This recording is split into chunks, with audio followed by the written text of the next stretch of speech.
হ্যাঁ, আরজুল্লাহ। আরজুল্লাহ, আগে বেশি কিছু নাই। মোহাম্মদ আরজুল্লাহ।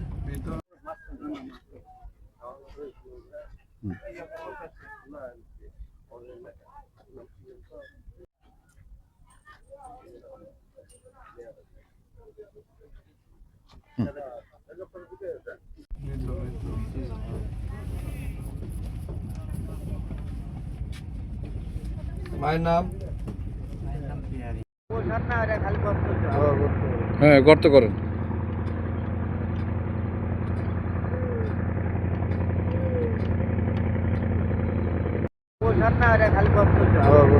হ্যাঁ, গর্ত করেন।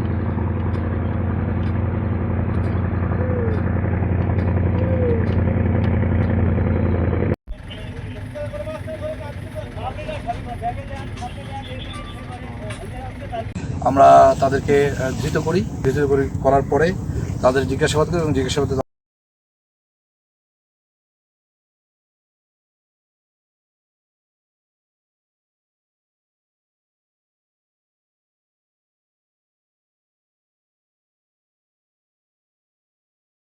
কি নাম?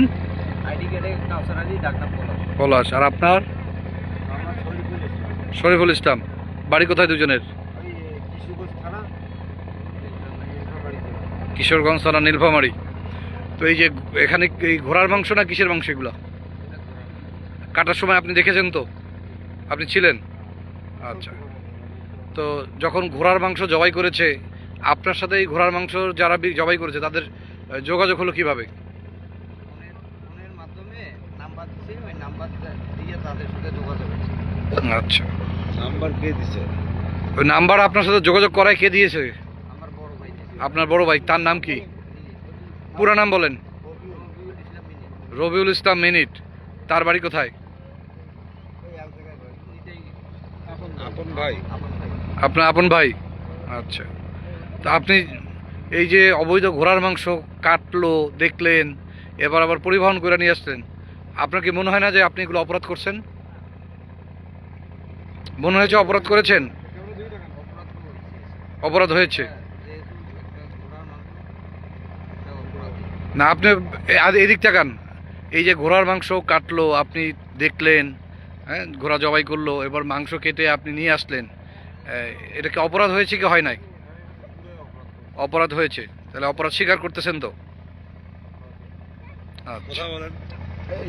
পরিষ্কার বলতে হবে, অপরাধ করেছেন কি করেন নাই? এখানে গচ্ছিত স্যার। অপরাধ করেছেন। ওই মোশাররফ নামে যে ঢাকায় গাজীপুরে আছে বড় বাড়ি, ওখানে নিয়ে যাইতে বলছে। মানে ওখানে বলছে কি ঘোড়ার মাংস ওই উল্লেখ হিসেবে ওই ঘোড়ার মাংস যাবে। ওখানে বিক্রি হবে কি নামে? কোন বাড়িতে? গাজীপুর গা- বড় বাড়ি। বড় বাড়ি। আচ্ছা, বড় বাড়িতে কার কাছে নিয়ে যেতে বলছে? মোশাররফের কাছে। আচ্ছা, ঠিক আছে। গোপন সংবাদের ভিত্তিতে খবর পাই যে এরকম এখান দিয়ে হচ্ছে আপনার ঘোড়ার মাংস পাচার হচ্ছে। তো তার উপর ভিত্তি করে আমরা তাদেরকে ধৃত করি করার পরে তাদের জিজ্ঞাসাবাদ করি এবং জিজ্ঞাসাবাদে তাদের সত্যতা স্বীকার করে এবং পশু জবাই ও মাংসর মান নিয়ন্ত্রণ আইন 2011 4-1 ধারা ভঙ্গ করায় তাদেরকে 2 মাস বিনাশ্রম কারাদণ্ড এবং 1000 টাকা অর্থদণ্ড, অনাদায়ে আরো 1 মাস বিনাশ্রম কারাদণ্ড করে উভয়কে একই দণ্ড আরোপ করা হয়।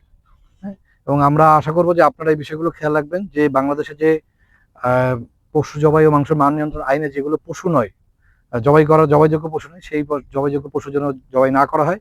এবং আমরা এই আমাদের গোপন সোর্স আমরা সবসময় চলমান রাখছি এবং এই যে আজকে যে আমরা ধরেছি এর মূল কৃতিত্ব হচ্ছে আমাদের গাজীপুর থানার। কারণ তারা আমাদের আগেও একবার আমরা পেয়েছিলাম এবং তারপর থেকে আমাদের সোর্স লাগানো আছে।